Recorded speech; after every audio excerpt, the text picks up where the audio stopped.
testing this again.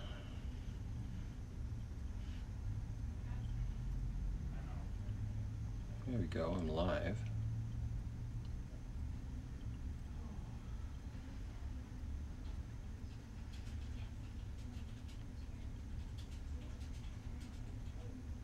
Interesting. Yes.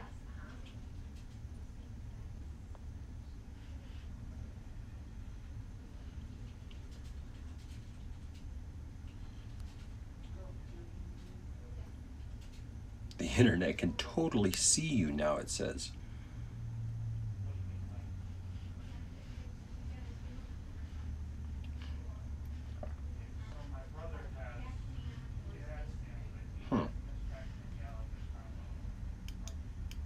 Just so you know, I'm just testing a live stream thing that we're going to be doing.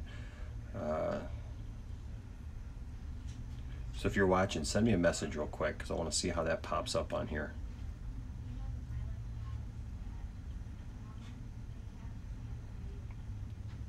Can't tell who's watching and who's not. That's probably what he had. It's short. Yeah, but he bought a base that sits on. What's going on, anybody who's watching? This is a test. Hold on just 1 second here.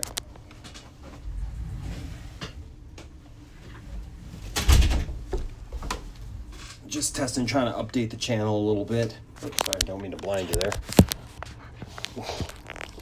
Trying to update the channel a little bit with some cool new things, and it's taking a little bit to do, you know what I mean? So you gotta go live to test it, so that's what I'm doing.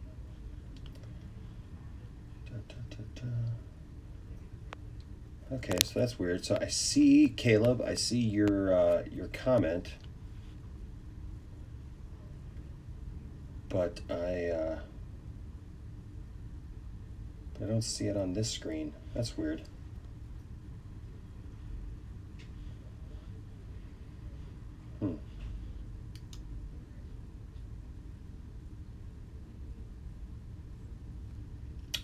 No, actually, Caleb, this is my work office. So this is my office here at the church. So I'm still nerding out here at the church. It's all my fun nerd stuff. Yeah. So occasionally, when I get a minute, I like to do a video here, just because I dig the background stuff, whatever. Yeah. So then I've got at home. I've got the toy room that I do, and then obviously then we go from our living room live as well. So yeah, so that's kind of what we do. Well,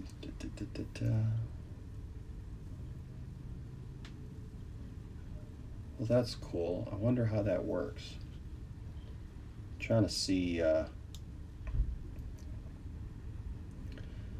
I enabled super chats, and I'm not sure how those really work, so I'm trying to test out. I guess the best way to do it would be for me to send one.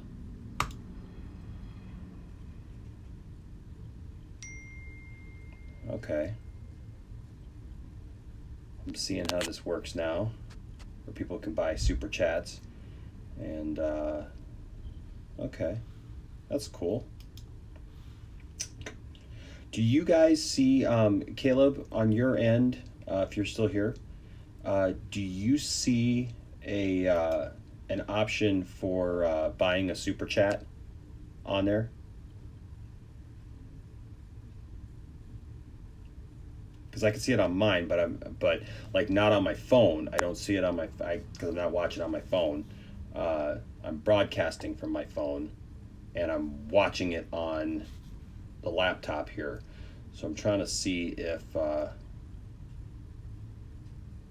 that is showing.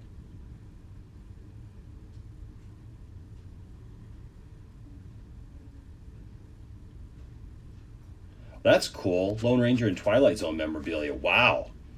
That's an interesting combination for a children's minister. Twilight Zone stuff. That's awesome, though. That's really awesome. I would really like to watch the new Twilight Zone show with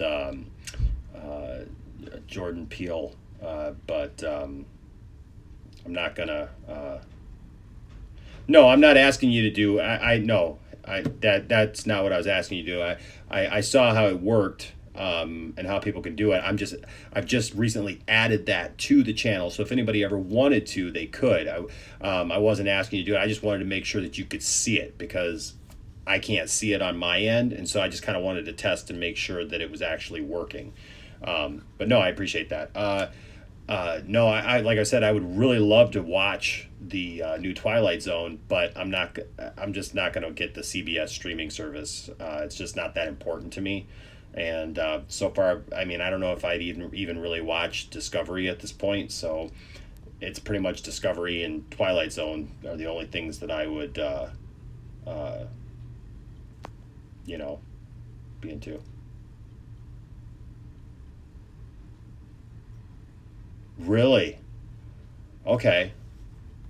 See, I wasn't aware of that. I thought that he was like really a part of it, because man, his stuff has just been phenomenal. We haven't seen Us yet. We still have to go see Us, but I really liked his other movie that he did, and I think he's got a really interesting mind, and I think that it'll be interesting to see go forward some of the stuff that he does, because I mean, he does comedy obviously really, really well. Key and Peele was one of my favorite shows and still is, but you know, this kind of pseudo horror kind of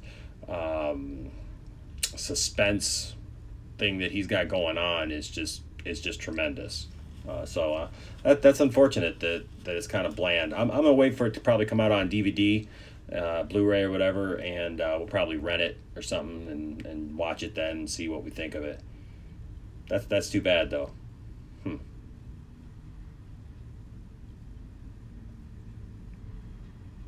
Yeah, it would be nice. I mean, just even as an executive producer on it, it would be cool if he at least maybe gave, like, even if he's not writing scripts, if he like contributed to the ideas, right, and the thoughts that were there.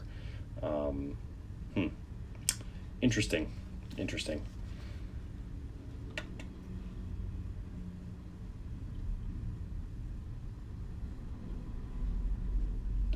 I like maybe one episode of the 5 so far. Really, that's a bummer, because I just, when I found out that he was attached to that, I was really excited about it.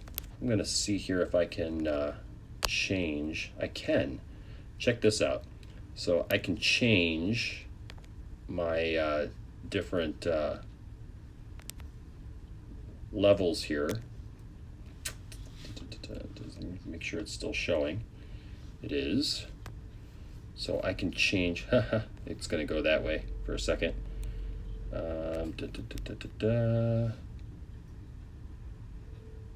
So let's see. I'm going to add a photo here. Let's see what we can do with this. Put that there since we're not talking about Avengers. See what that does.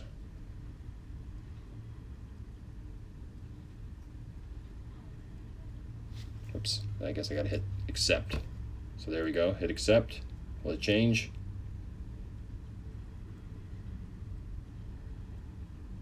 There it is. Cool. Trying to learn some new stuff, man. I'll tell you what, trying to do some cool new stuff for the channel,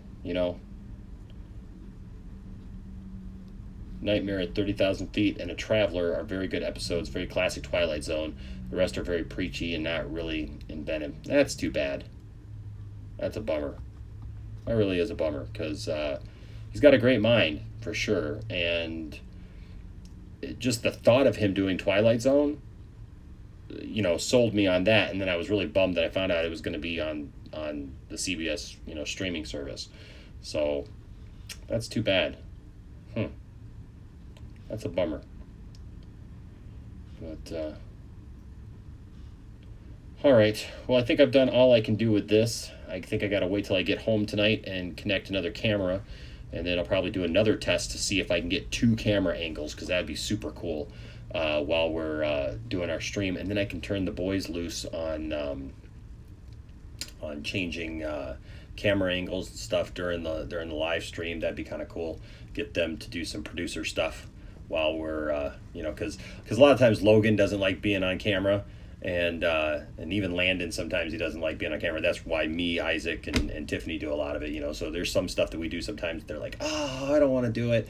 But if we were able to do something like this, where we kind of go back between camera angles and stuff, we'd give them something to do behind the camera. And I know Logan is really really into electronics and doing cool stuff like that. And so I think that he may dig doing something like that. So we'll see. What's up, Braden? Hey, good to see you, man. We're just here. We're not really talking about much. I'm testing out some new software and seeing how things work for live streaming and being able to put different things up like this and like that for the channel. And while we do our live streams and various things, just kind of bring up the quality just a little bit, just trying something different. And so Caleb and I were having a little discussion here. What's up, GDO X Duke? What's your job? Well, I am a worship pastor. I am technically my technical position is called Congregational Connections and Worship Pastor at Flint Central Church of the Nazarene in Flint, Michigan. And so I preach. I also lead worship and do music and all that good stuff. And if you're ever interested, you can see what I do, because we live stream on Sunday mornings here. And then of course our services are actually recorded. So once the live stream is done, you can actually watch it later. And but you can hear me and Tiffany sing and play and stuff on Sunday mornings live by going to centralnazarene.com. And then on there it says watch live, and we are the band-led service. We have 2 services on Sunday morning. One is a more kind of a traditional service where we have actually a choir and an orchestra. I don't lead that one. I lead the band-led service, so it's more contemporary, band setting, right? So guitar, bass, drums, keyboards, singers, multiple guitars, stuff like that, and so we do that. And so you can go to centralnazarene.com and watch that anytime, actually. And if you click on any of the band-led services, you can see exactly what I do on a Sunday morning anyways. Throughout the week, I do a lot of different things. I visit people in the hospital, and I help do funerals and weddings, and talk to people. I plan out services, I plan out events here, and also one of my jobs here at the church is to make sure that people get connected with what we're doing here. We're a pretty good sized church. We're about we average probably about 1,400 on a Sunday, and so it's a good sized church. And so what I do is I call back people who visited. So if you ever visited our church and you sign our registry to show that you were here, I actually call people back and welcome them, make sure that they know that we know that they were here and that we were glad that they're here. And then of course I send out letters to people, and then people who come, they can mark if they want more information on the church, if they'd like to talk to a pastor, things like that. And so I do that and make sure that they get the information that they need. We have several pastors here, obviously children's pastors, youth pastors, missions pastor. We have and he also does young adults, college age kind of things like that. So I help people also get into, to kind of navigate that and see the right people, for whatever they're looking to do. We got all kinds of Bible studies and groups and stuff like that, and we do a lot of stuff around here. So so that's what I do, man, and I'm a big nerd and geek as well.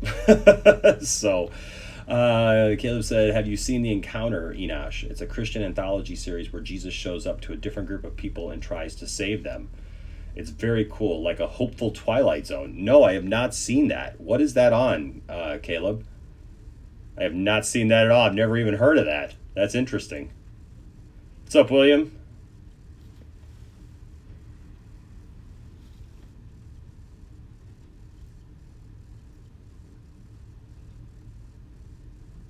Kayla says my church mails brownies to visitors, which I think is bribery. What do I know? That's funny. That's hilarious. Hey, man, you know what? We I don't give brownies away, but does that mean you get brownie points? I don't know. It's on PureFlix. Okay. Okay, yeah, no, I'd never heard of that. That's interesting. It's that almost sounds like a Jesus version of a Quantum Leap, where Jesus just shows up to a different group of people and tries to save them. That's interesting. That's funny. Yeah, I don't take myself too seriously. You know what? I enjoy what I do, and I really love helping people. And really, I know that different people have different takes on, religion and organized religion and whatnot, and I respect that for sure, for everybody. My thing is that we're here to help people, and we have a great staff of pastors and whatnot that really care about people, and that's the biggest thing for me right there, is that we're helping people, that we're meeting the needs of people in our community. We talk about how for our church we have these different connection points, right? So we connect with God, obviously. We connect with each other. That's what we do. We do life together. We, through our studies, our groups, and just hanging out and doing things. Even stuff like this on the YouTube channel, right? We just connect with each other. We connect with our community by going out into the community and helping. And I'm in the city of Flint, Michigan. So if you know anything about the city of Flint, obviously there's been a lot of challenges here with our water and various things, and so there's just a lot of need in our community right now, and a lot of people who are hurting, and so that's what we try to do. We try to connect with our community. We have a day coming up here pretty soon called Mission Blitz, where just hundreds of people from our church will sign up, and we'll go out into the community, and we'll help restore homes, and we'll help build things like ramps and and stuff like that, right? And really try to help people in the community, and we give out food, we give out water, and just go around and do what Christians should be doing. I think a lot of times Christians, they unfortunately, there's a lot of people who call themselves Christians who don't live that on a daily basis, and I think that gives everybody else kind of a bad name because of that, because we don't live that on a daily basis. We believe in living that. So we connect with God, we connect with each other, we connect with our community, and we connect with the world. And so this is one of the ways that I like to connect with the world. I don't try to be preachy. This is probably the most I've talked about it really on the channel. But I don't try to be preachy. I don't try to, tell people, how you should live or whatever. I would definitely share the truth with you of what I've come to know. And I'm happy to do that. And I've talked with many of you offline, and that's really cool. But really, I'm just here to make friends and to talk about the nerdy stuff that we love. And you know what? If we can have conversations about more in-depth stuff, hey, I'm happy to do it. But that's not like my goal. That's not my thing to do that. I have plenty of opportunity to share my faith and stuff, and I'll share my faith openly. I don't have a problem with that, to be clear. But I believe in having some fun too, right? And so I think that's really important. Let's see.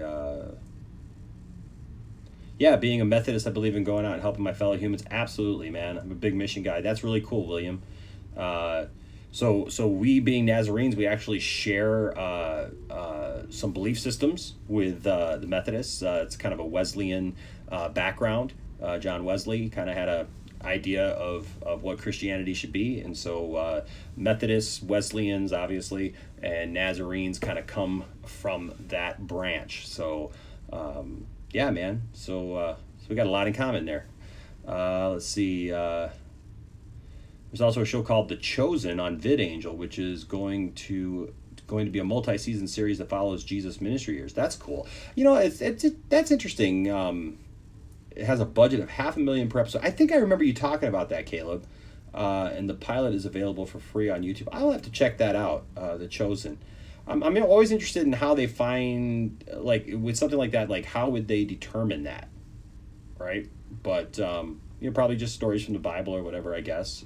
That's cool. And there's probably some that's just elaborated, right? Which is okay as long as we know what that is. Yeah, William, the government, so here's the thing. Here's my short take on the things that have happened here in the city of Flint. There's been some awful things that have happened here. Unfortunately, Flint has been mired in the fact that we've just not had good leadership. And I know people, unfortunately, when this water crisis happened, everybody's wanting to point fingers at everybody else. And my problem was I was very involved in the city of Flint during the time that all that stuff happened. I almost ran for city council a few years ago. I was approached by some people and asked to, but I just couldn't do it at that time in my life. It was right before I married. It was probably a couple of years before I married Tiffany, and I had just gone through some really bad personal stuff and just couldn't do it. But the thing is like I was friends with the former mayor, with the guy who was mayor during the time of the crisis and everything, and it's unfortunate because people just made bad decisions, people at the local level, and then of course that spiraled out of control also for the state level as well. And so there was plenty of blame to go around. Unfortunately, nobody wanted to take any of it. When it all happened, everybody wanted to say, well, they're responsible and they're responsible and they're responsible. And the reality was we didn't need people pointing fingers. We needed people to actually try to fix the problem. And unfortunately, that just has not been the focus of anybody, from seems like even local level all the way up. And so now it's starting to get better. But now the thing is that even though the water levels have been tested and they're well within, seems like within range that they should be, the people of the city of Flint don't trust it anymore. And you can't blame them, because all this, when your water's poisoned, but the thing is like what they tried to do made sense at the time. Unfortunately, they didn't go all out and like do all the testing that was needed, and they made mistakes, because when you rush things, you make mistakes. And that was the thing, was we were in a contract with Detroit for our water, and just a little history lesson, I'll get off of this, but we were in a contract with them. They wanted us to sign up for another 30 years. We became part of this new organization called the Karangandi Water Project, which was going to give us our own pipeline instead of getting water from Detroit. We were Detroit's biggest water customer, and we didn't even have a seat at their board. Yet we were, paying the highest rates, and we didn't have any representation. So a lot of people got together and they said, look, let's build our own pipeline to Lake Huron and get in our own water. Well, in the process of doing that, our water rates were going to skyrocket. I mean, our water rates, by the time we moved out, because Tiffany and I moved out of the city of Flint, we live just outside Flint now. But I mean, our water bill was over $200 and something per month. My water bill right now is like $160 for 3 months. We were paying the most ridiculous water rates in the state. I mean, it was just crazy. And the thing is it's a impoverished area. I mean, for not all of it, but there's a lot of really hurting people and a need for jobs and things like that. And yet our water rates are skyrocketing out of control. So what they did was they figured in the meantime, well, you know what, look, we can cut off from that water source. We can go with the Karangandi Water Project when it comes, but it's got to be built. And so what they did was, in the meantime, they figured, look, we can use the Flint River water in the meantime. And that was a big joke at the time because, of course, the Flint River had been used by General Motors to dump into and things like that. And so people didn't feel comfortable with that to begin with. So actually, when they said that they were going to switch, like the day that they said they were going to switch, people started saying, well, the water smells funny, I'm getting rashes, I'm getting this stuff. Well, then come to find out they really hadn't even switched yet, and there was a 3-week delay. So it's kind of like a pseudo thing going on in people's minds too at the beginning. But the water was clean, and the Flint River is clean. People do flotillas down it, they kayak down it. It is not like it was back in the 70s and the 80s and the 90s. The problem is a different kind of water. It's a hard water. So they didn't treat the water. You got to treat that kind of water, or else it will do exactly what it ended up doing. And that is, Flint has been around for a long time. It's one of the oldest cities. And so a lot of our infrastructure was built with lead pipelines. And because of that, over the years, it builds up like a slime over the lead, and so we didn't have a problem. And this is not just a Flint problem, by the way. I don't know where you all live, but the thing is this is a problem nationwide that is going to end up having to be dealt with. And that is the fact that when they used the river water, because it was a hard water, it ate away at that slime layer and exposed the lead. And of course, what were the lead lines? The city lines were not lead. It was the lines that go from your street to your house. So technically, you own those lines. If you own that house, you own those lines. That's why they drug their feet, because they didn't want to set precedent, because technically, there were 7 other cities with higher lead levels in their water than Flint at the time. But we got all the press about it. We got all the public outcry about it. And actually, around the country, there are many, many major cities with higher lead levels than we had here in Flint. But, like I said, we had the public outcry about it. And got the negative press, because that's what happens here in Flint. We seem to get a lot of negative press about stuff.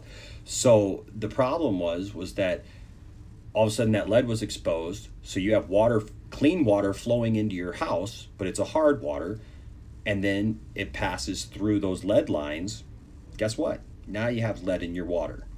But the problem is you own it. They created a problem, but you own the lines. So they didn't want to set precedent right away about saying that the government will come in and fix your lead lines, right? Because then all around the country, guess what? When this problem starts surfacing everywhere else, they're going to talk about it, and people are going to want the government to pay for it. And so they drug their feet on it, and that was a mistake. They created a problem. They needed to fix it. And that's kind of where we were at. Now they've been replacing lead lines now for the last few years, and they haven't got to everybody yet. So there's still people with the problem. Hopefully, here in the next few years, it gets worked out and people feel comfortable again with their water. But there will be some people who will never feel comfortable with their water, and you can't blame them because of what's happened. So that's kind of in a nutshell kind of what happened to us. And but you know what, we're moving on. And like I said, Tiffany and I, we did live in the city of Flint. We had a house in the city of Flint, and but now we live just outside of the city of Flint. So let's see, Caleb, that's cool, man. I was raised in a non-denominational church. I've only been a Nazarene now since about 2013. Yeah, that's cool, man. That's absolutely cool. Like I said, I was raised in a non-denominational church. Denominational, right? Let's see. Yeah, oh crap, you live in that Flint. Yeesh. That's some bad times, man. Yeah, for sure. Yeah, William, and that's the thing, man. We help whoever, man. We have partnerships with schools where we go in and help schools, and like I said, other churches and other people, and we work with other churches, inner city churches, and things like that to help repair their buildings, and we work with people to help repair their houses, and with food and things like that all the time. So let's see. I remember when we had a big forest fire about a year back. The bigwigs were skimping on the firefighter budget, and about half of our trucks broke down or wouldn't start. Yep. Yeah, that kind of stuff happens here in Flint. Actually, in my old neighborhood, they closed one of our fire stations years ago, and when they closed that fire station, the closest fire station wasn't that far away, and that was their thinking. Well, it's not that far away, except for the fact that there's train tracks between the neighborhood that I grew up in and that fire station. So of course, what happened? There was a fire. Guy was trapped upstairs. Guess what? Firefighters had to wait for the train. Guy ended up dying. That's what happens when people skimp on public safety, you know. And it's such a shame. It really is, and it's so sad. Yeah, we were told not to drink the tap water here. Water is sold at a loss here by all the stores because the water literally makes people throw up. It's just a part of life here. Yeah. Now, Caleb, where do you live again? I mean, you may not want to reveal that. You could send it to a message if you want or whatever. But yeah, that's the kind of thing that's happening around our country, where, you know, we live in America. We live in the U.S., man, and it's sad. But yeah, that's what stores around here have done. They've sold bottled water pretty much at cost for a long time, and actually they just recently ticked off a lot of people for raising the water prices back up to, you know, like $4 or $5 for a big thing of water, you know, bottled water. And but you know, it was for a long time, it was like $1.99 for, you know, mini bottles of water. Oh, you're in Arkansas. Yeah, man, it's a shame. Yeah, man, you know, that's the thing, is all we can do is, you know, we can pray for people, and not just pray for people, but also go out of our way to make sure that we're helping in any way that we can, you know, on a daily basis. Where we see a need, fill that need, you know. That's who we need to be. We need to be the hands and feet of Jesus here in this world. And I think if more people saw that, they would see Christians in a more positive light. You know, because I know there's a lot of times people, when they find out I'm a Christian, they're like, well, you didn't try to bash me over the head with a Bible, and you didn't try to, you know, just like preach at me like you just befriended me. I'm like, yeah, because that's who I am, and that's what I like to do. So, all right, guys. Well, that's about it for this test. But yeah, I kind of like this. This is a kind of a different little conversation. I noticed William said that he liked this kind of deal. So I like it too, man. This was fun. It's good just to talk to people and share. You know, you get to know me a little bit better, and kind of why I do what I do, and why I think the way that I do, and that's cool, man. So thanks, guys, for joining me. Wow, bottle of water costs 25 cents and a gallon of water is $1. Yeah, man. I think in a way Sri Lanka is a way for people to feel for Christians in a completely negative way, though.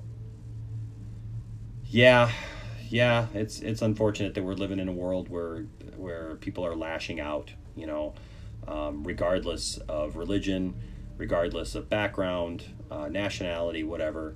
We need to treat people with respect and love, and it is unfortunate for sure, but hopefully people like us who want change and who want good for our communities and good for our world will help make that change, right? And that's what it is. It starts with you, and it starts with me, and that's all we can do. You know, let's take it one step at a time, and I believe that if we do that we truly can make a difference in our world for sure. So, all right, guys. I feel we're on track for World War III. If we don't watch it, huh? Yeah. Well, you know what? There's a lot of discussion about that as well. So, all right, guys. Well, hey, I love y'all. I gotta get, but thanks for joining me. It was kind of a little impromptu thing here, just trying to test the live stream, and hopefully we'll be back with another live stream tomorrow night. And we got a bunch of videos that we'll be releasing today, a bunch of reaction videos. All right. So we'll talk to you all later. Peace out. Bye-bye. Whoops. I'll get this thing. I